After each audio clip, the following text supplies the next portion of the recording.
क्या आप जानते हैं कि भारत और पाकिस्तान के बीच में बॉर्डर लाइन की लंबाई कितनी है? आप बताइए कि भारत और अफगानिस्तान का बॉर्डर वाकई में टच होता है? और क्या भारत और चाइना के बीच में स्थित मैकमोहन लाइन क्या केवल अरुणाचल प्रदेश में ही स्थित है? तो दोस्तों, आज की इस क्लास में मैं आपको बताने वाला हूं कि भारत अपनी अंतर्राष्ट्रीय सीमा किन किन देशों से साझा करता है। तो ज़्यादा समय न लेते हुए क्लास को स्टार्ट करते हैं। तो यहाँ पे देखिए, आपकी ऑरेंज कलर में भारत है और दूसरा ग्रीन कलर में है पाकिस्तान। भारत और पाकिस्तान के बीच में जो आप ये सीमा रेखा देख रहे हैं, इसे रेड क्लिफ लाइन के नाम से जाना जाता है। इसकी लंबाई 3323 किलोमीटर है। ठीक, तो अब देखते हैं भारत के कौन कौन से राज्य पाकिस्तान के साथ अपनी बाउंड्री टच करते हैं। तो यहाँ पे आप देखिए, सबसे नीचे में गुजरात राज्य पाकिस्तान के साथ बाउंड्री साझा करता है। उसके बाद है राजस्थान और उसके ऊपर है पंजाब। और उसके बाद दो केंद्र शासित प्रदेश हैं, जम्मू कश्मीर और लद्दाख, जो कि पाकिस्तान के साथ अपनी सीमा साझा करते हैं। तो यहाँ से भारत के 3 राज्य पंजाब, राजस्थान और गुजरात पाकिस्तान के साथ अपनी सीमा साझा करते हैं और 2 केंद्र शासित प्रदेश जम्मू कश्मीर और लद्दाख की भी सीमा पाकिस्तान के साथ टच करती है। तो यहाँ पे आप अच्छे से समझ गए ना कि भारत के 3 राज्य और 2 केंद्र शासित प्रदेशों के साथ पाकिस्तान की सीमा लगती है। अब यहाँ से चलते हैं अफगानिस्तान की ओर और देखते हैं भारत अफगानिस्तान के साथ कितनी बाउंड्री लाइन साझा करता है। तो यहाँ पे आप देखिए, जो बैगनी कलर में है ये है अफगानिस्तान और येलो कलर वाला है लद्दाख। अफगानिस्तान और भारत की बात करें तो अफगानिस्तान और भारत के बीच में 106 किलोमीटर की सीमा लगती है, जो कि लद्दाख केंद्र शासित प्रदेश से लगती है। कहाँ से? तो लद्दाख केंद्र शासित प्रदेश से अफगानिस्तान की सीमा लगती है। और आपको ये भी याद रखना है कि भारत के सभी पड़ोसी देशों में से अफगानिस्तान की भारत से सबसे कम सीमा लगती है। तो अब यहाँ से आगे बढ़ते हैं और चलते हैं इंडिया और चाइना के बॉर्डर की ओर और देखते हैं भारत चीन के साथ कितनी लंबी सीमा साझा करता है। यहाँ पे आप देख सकते हैं, जो रेड कलर वाला है ये है चाइना। भारत की चाइना के साथ 3 टुकड़ों में सीमा लगती है। सबसे पहले अरुणाचल प्रदेश, फिर सिक्किम और फिर भारत के उत्तरी राज्यों से। और अब इन तीनों टुकड़ों को जोड़ लिया जाए तो भारत की चाइना के साथ 3488 किलोमीटर की सीमा लगती है। चाइना की वह सीमा जो केवल अरुणाचल प्रदेश से लगती है उसे मैकमोहन रेखा के नाम से जाना जाता है।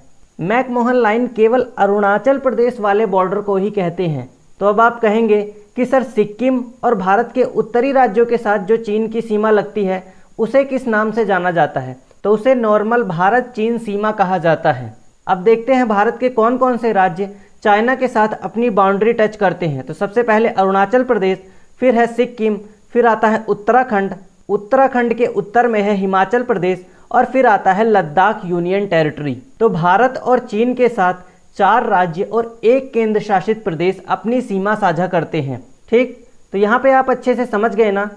तो अब चलते हैं नेपाल कंट्री की ओर और देखते हैं भारत की नेपाल के साथ कितनी सीमा लगती है।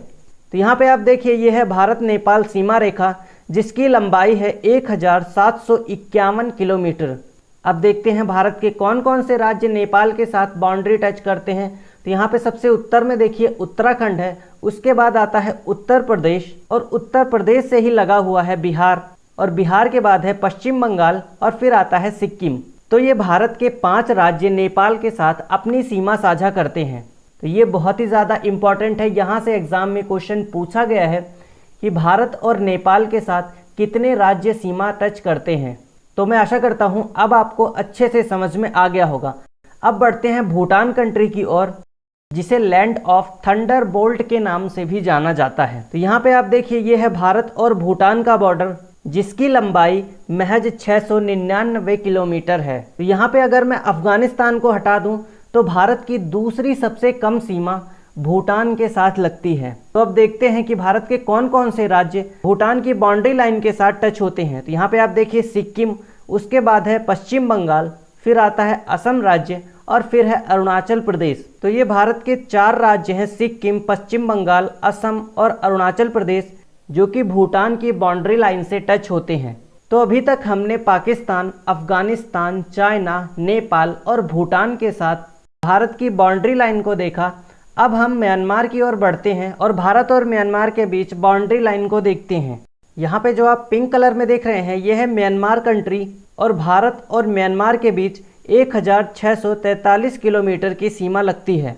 हालांकि भारत और म्यांमार के बीच अराकान योमा पर्वत श्रृंखला है जो कि भारत और म्यांमार के बॉर्डर को डिसाइड करती है। फिलहाल अभी आप इतना याद रखिए कि म्यांमार के साथ भारत के कौन कौन से राज्य अपनी सीमा साझा करते हैं। तो सबसे उत्तर में है अरुणाचल प्रदेश जो कि म्यांमार के साथ टच होता है, लेकिन असम राज्य म्यांमार के साथ बिल्कुल भी टच नहीं होता। उसके बाद आता है नागालैंड, फिर है मणिपुर और सबसे दक्षिण में है मिजोरम। तो ये लाइन से टोटल 4 राज्य हैं जो कि म्यांमार के साथ अपनी सीमा साझा करते हैं। कौन कौन से? अरुणाचल प्रदेश, नागालैंड, मणिपुर, मिजोरम। ये आपको अच्छे से याद करके रखना है, ठीक। तो अब आगे बढ़ते हैं अपने नेक्स्ट कंट्री की ओर, जिससे भारत की सबसे अधिक अंतर्राष्ट्रीय सीमा लगती है।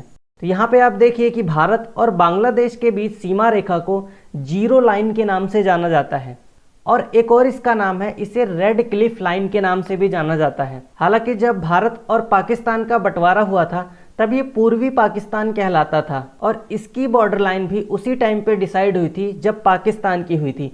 इसी वजह से दोनों बाउंड्री लाइन का नाम एक ही रखा गया था। भारत की बांग्लादेश के साथ 4096 किलोमीटर यानी कि 4096 किलोमीटर की सबसे लंबी सीमा लगती है। अब देखते हैं भारत के कौन कौन से राज्य बांग्लादेश के साथ सीमा साझा करते हैं।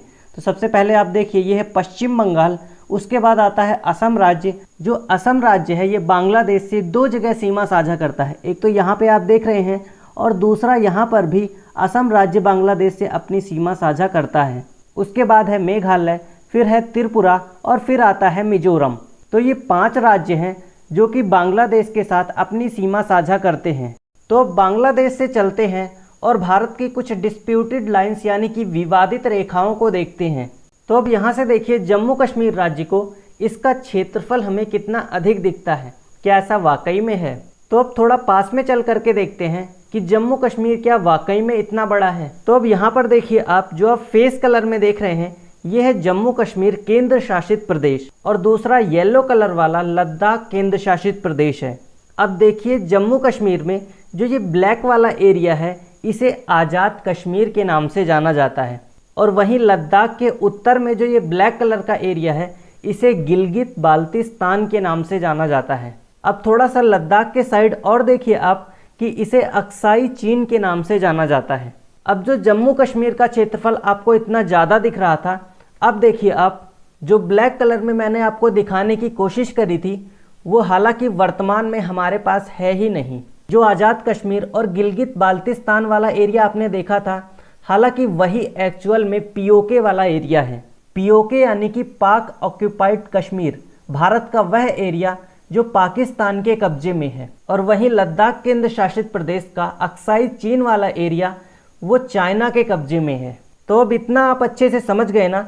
और देखिए आप जो ये रेड कलर की लाइन देख रहे हैं इसे एलओसी के नाम से जाना जाता है। इसे हिंदी में नियंत्रण रेखा के नाम से जाना जाता है। भारत और पाकिस्तान की जो आर्मी है वो इसी एलओसी वाले बॉर्डर पे रहती है।